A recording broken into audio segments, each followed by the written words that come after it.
ಎಲ್ಲರಿಗೂ ನಮಸ್ಕಾರ. ಎಲ್ಲರೂ ಚೆನ್ನಾಗಿದ್ದೀರಾ ಅಂತ ಭಾವಿಸ್ತೀನಿ. Welcome back to my channel. ಇವತ್ತಿನ ರೆಸಿಪಿ ಏನಪ್ಪಾ ಅಂತಂದ್ರೆ ಬಾದಾಮ್ ಮಿಲ್ಕ್ ಶೇಕ್ ಅಂತ. ಬನ್ನಿ ಹೇಗೆ ಮಾಡೋದು ಅಂತ ನೋಡೋಣ. ತುಂಬಾನೇ ಟೇಸ್ಟಿಯಾಗಿರುವಂತಹ ರೆಸಿಪಿ ಅಂತಾನೆ ಹೇಳ್ಬೋದು. ಒಂದು 10-15 ನಿಮಿಷದಲ್ಲೆಲ್ಲ ಬೇಗ ಆಗುವಂತ ರೆಸಿಪಿ. ಬನ್ನಿ ಹೇಗೆ ಮಾಡೋದು ಅಂತ ನೋಡೋಣ. 1 ಲೀಟರ್ ಹಾಲನ್ನ ಒಂದು ಪಾತ್ರೆಗೆ ಹಾಕೋತಿದ್ದೀನಿ. ಒಂದು ಅರ್ಧ ಲೋಟದಷ್ಟು ನೀರನ್ನ ಹಾಕೊಳ್ಳಿ. ಜಾಸ್ತಿ ಹಾಕೋದಿಕ್ಕೆ ಹೋಗೋದ್ಬೇಡಿ. ಚೆನ್ನಾಗಿ ಇದು ಬಾಯ್ಲ್ ಆಗಬೇಕು. ನೋಡ್ತಾ ಇರ್ಬೋದು ಈಗ ಬಾಯ್ಲ್ ಆಗಿದೆ. ಇದಕ್ಕೆ ಒಂದು 25 ಬಾದಾಮಿನ ನೆನೆಸಿಟ್ಟಿದ್ದೀನಿ. ಅದನ್ನ ಸಿಪ್ಪೆನ ತೆಗೆದು ಇಟ್ಕೊಂಡಿದ್ದೀನಿ. ಅದನ್ನ ಮಿಕ್ಸಿ ಜಾರ್ಗೆ ಹಾಕಿ ಒಂದು 4 ಸ್ಪೂನ್ ಅಷ್ಟು ಕಸ್ಟರ್ಡ್ ಪೌಡರ್ನ ಹಾಕೋತಾ ಇದ್ದೀನಿ. ಹಾಕೊಂಡು ಸ್ವಲ್ಪ ಬಿಸಿ ಹಾಲು ಅಥವಾ ತಣ್ಣಗಿರೋ ಹಾಲು ಯಾವುದನ್ನಾದ್ರೂ ಹಾಕೊಂಡು ನಾವು ರುಬ್ಕೋಬೇಕಾಗುತ್ತೆ. ನೀವು ನೋಡ್ತಾ ಇರ್ಬೋದು ಈ ರೀತಿಯಾಗಿ ರುಬ್ಕೊಂಡು ಒಂದು ಸೈಡ್ಗೆ ಎತ್ತಿಕೊಳ್ಳಿ. ಇವಾಗ ನೋಡ್ತಾ ಇರ್ಬೋದು ಹಾಲು ಚೆನ್ನಾಗಿ ಕುದಿ ಬರ್ತಾ ಇದೆ. ಇವಾಗ ನಾವೇನು ರುಬ್ಬಿಟ್ಕೊಂಡಿದ್ವಿ ಆ ಮಿಶ್ರಣನ ಹಾಕಿ ಚೆನ್ನಾಗಿ ಕೈ ಆಡಿಸ್ಕೋಬೇಕಾಗುತ್ತೆ.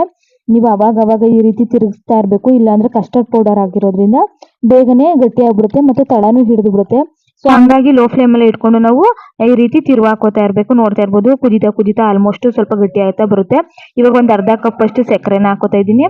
ಸಕ್ಕರೆನ ಹಾಕೊಂಡು ಸಹ ನಾವು ಸ್ವಲ್ಪ ತಿರುವಾಕೋಬೇಕಾಗುತ್ತೆ. ಸ್ವಲ್ಪ ಸಕ್ಕರೆ ಎಲ್ಲ ಕರಗಬೇಕು. ಸಕ್ಕರೆ ಕರಗಷ್ಟರಲ್ಲಿ ಇನ್ನೂ ಕಸ್ಟರ್ಡ್ ಪೌಡರ್ ಹಾಕಿರೋದ್ರಿಂದ ಇನ್ನೂ ಸ್ವಲ್ಪ ಬಾದಾಮ್ ಮಿಲ್ಕ್ ಶೇಕು ಗಟ್ಟಿ ಬರುತ್ತೆ ಅಂತಾನೆ ಹೇಳ್ಬೋದು. ನೋಡ್ತಾ ಇರ್ಬೋದು ಈಗ ಆಲ್ಮೋಸ್ಟ್ ಆಗಿದೆ. ಸ್ಟವ್ನ ಆಫ್ ಮಾಡಿಕೊಂಡು ಸ್ವಲ್ಪ ಕಟ್ ಮಾಡಿರುವಂತಹ ಬಾದಾಮಿನ ಹಾಕೋತಾ ಇದ್ದೀನಿ, ಒಂದು ಅರ್ಧ ಕಪ್ ಅಷ್ಟು. ಮತ್ತೆ ಇದಕ್ಕೇನೆ ಸ್ವಲ್ಪ ಪಿಸ್ತಾನ ಹಾಕೋತಾ ಇದ್ದೀನಿ. ಪಿಸ್ತಾ ಹಾಕೋದ್ರಿಂದ ಮಧ್ಯೆ ಬಾಯಿಗೆ ಸಿಗೋದ್ರಿಂದ ತುಂಬಾ ಚೆನ್ನಾಗಿರುತ್ತೆ ಅಂತ ಹೇಳಿ ಆಪ್ಷನಲ್ಲು. ಬೇಕಂದ್ರೆ ಹಾಕೊಳ್ಳಿ, ಇಲ್ಲ ಸ್ಕಿಪ್ ಕೂಡ ಮಾಡ್ಬೋದು. ಸ್ವಲ್ಪ ಒಂದು ಅರ್ಧ ಸ್ಪೂನ್ ಅಷ್ಟು ಏಲಕ್ಕಿ ಪೌಡರ್ನ ಹಾಕೋತಾ ಇದ್ದೀನಿ. ಏಲಕ್ಕಿ ಪೌಡರ್ನ ಹಾಕೊಂಡು ಚೆನ್ನಾಗಿ ಮಿಕ್ಸ್ ಮಾಡ್ಕೊಂಡು ಏಲಕ್ಕಿ ಪೌಡರ್ನ ಹಾಕೊಂಡು ಒಂದು ಬೌಲ್ಗೆ ಹಾಕೊಂಡು ಶಿಫ್ಟ್ ಮಾಡ್ಕೊಂಡು ಇನ್ನು ತಣ್ಣಗಾಗೋದಕ್ಕೆ ಬಿಟ್ಬಿಡ್ಬೇಕಾಗುತ್ತೆ. ಫ್ರಿಜ್ಜಲ್ಲಾದ್ರೂ ಇಡ್ಬೋದು ಅಥವಾ ಹೊರಗಡೆನೂ ಕೂಡ ಇಡ್ಬೋದು. ಇವಾಗ ನೋಡ್ತಾ ಇರ್ಬೋದು ಆಲ್ಮೋಸ್ಟ್ ಚೆನ್ನಾಗಿ ತಣ್ಣಗಾಗಿದೆ. ತಣ್ಣಗಾದ್ಮೇಲೆ ಇನ್ನೂ ಸ್ವಲ್ಪ ಗಟ್ಟಿ ಬರುತ್ತೆ. ಏಕೆಂದ್ರೆ ಕಸ್ಟರ್ಡ್ ಪೌಡರ್ ಹಾಕಿರೋದ್ರಿಂದ ಇನ್ನೂ ಸ್ವಲ್ಪ ಗಟ್ಟಿ ಬರುತ್ತೆ. ಮತ್ತೆ ಆರಿದ್ಮೇಲೆ ಸ್ವಲ್ಪ ಗಟ್ಟಿ ಆಗುತ್ತೆ.